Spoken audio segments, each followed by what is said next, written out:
Okay, so I'd like to move into spiritual life. So Right. how has art affected your spirituality, or any sort of like maybe spiritual encounters, maybe even just worship God? Like, has music, art, sculptures, or even freaking architecture, anything helped you out in that way? I think honestly, like, I would go back to everything we just talked about like music and hope. Okay. And like music being a sacrament, like not in terms of like, I'm not saying it's the eighth church sacrament, but I'm saying like like it's that like physical, like gesture that I participate in to say that like, yes, beauty exists. And so I think in that respect, like it's been essential to me. And a lot of artists talk about how like music is like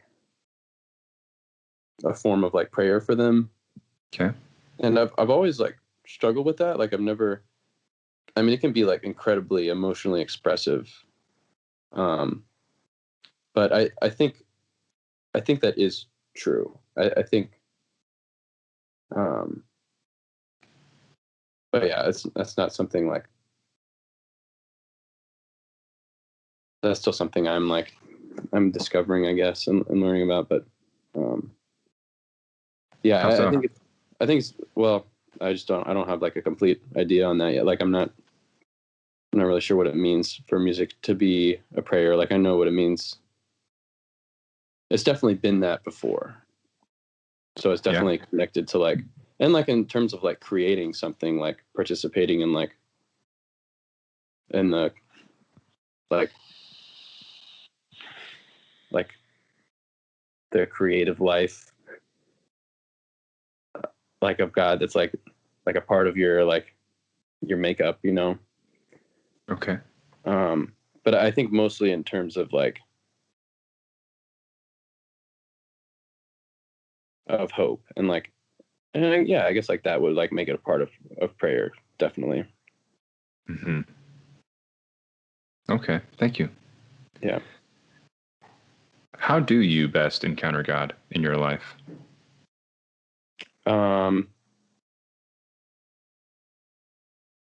So to me,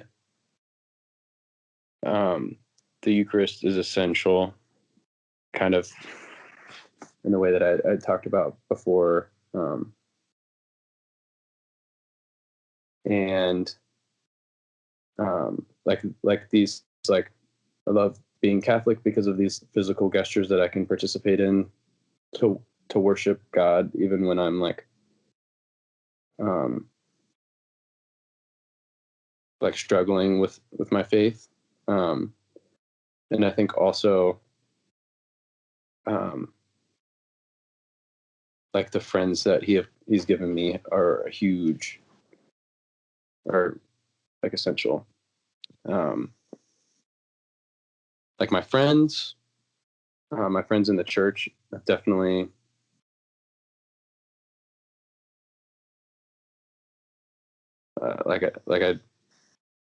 yeah, like I couldn't be Catholic without them. And um, and a few saints in particular have been really important to my faith too. Saint Therese in particular. Um, yes. Could you talk some more about Does how that your make friends? sense? No, that does. Thank you. Could you talk some more about how your friends have impacted your religion or your Oh, religious experience? yeah. I think I kind of learned about like how that's a factor in my religious life through my friends that I met in the lay movement, Communion and Liberation, which has been a huge part of my faith for the last couple of years, and kind of like felt like home, you know. And yeah, if it weren't for my friends, I wouldn't know what it means to be free. I wouldn't know what it means to not be afraid of my questions, to not be afraid of myself. Like it was through these people that I learned what it meant to not be afraid of your own questions, and to live life like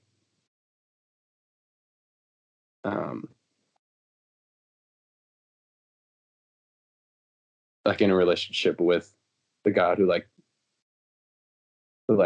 gave me these questions. So I think that is something I could have never learned on my own, you know. And without seeing people who weren't afraid. Okay.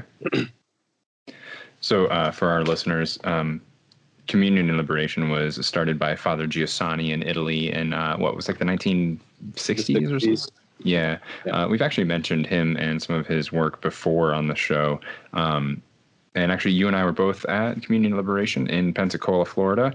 It's, for those who know what liberation theology is, it's nothing like that. It does not have anything to do with liberation theology. That's a very, very, very terrible thing. Well, not terrible thing, but that's not a good thing in Catholicism that's happening in various geographical areas. But yeah, so Communion and Liberation. Father Giussani, whenever people meet, it's in a school of community, and they usually go over some various readings of Father Giussani or from the current head of the lay movement. It is a lay movement, so I think there's a couple priests in it, but once you are elected to the episcopate, once you become a bishop, then you're kicked out.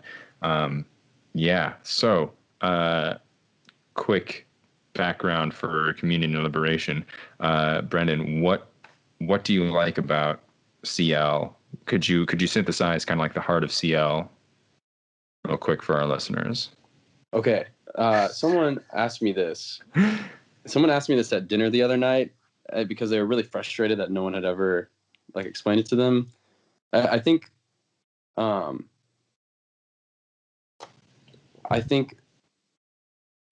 name of any lay movement is really important, obviously. Okay. So I think if you want to know what Communion and Liberation is, you have to look at the name, which is this idea that we are freed through the experience of encountering the event of Christ in your life, which happens in communion with other people.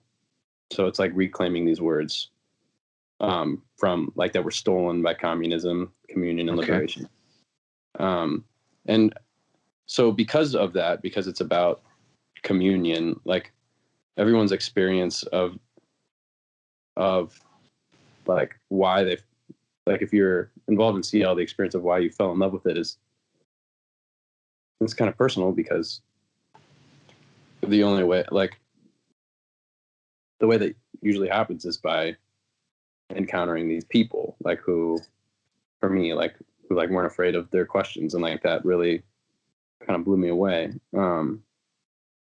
But to synthesize the charism of the movement, I think one way you could kind of say it is that that Christianity is an event that happened, Christ entered history, and the reason they get together every week is to look at your own life and to read something that that you can that kind of gives you a measure to look at your life and say is this true? Can I verify by looking at my own experience that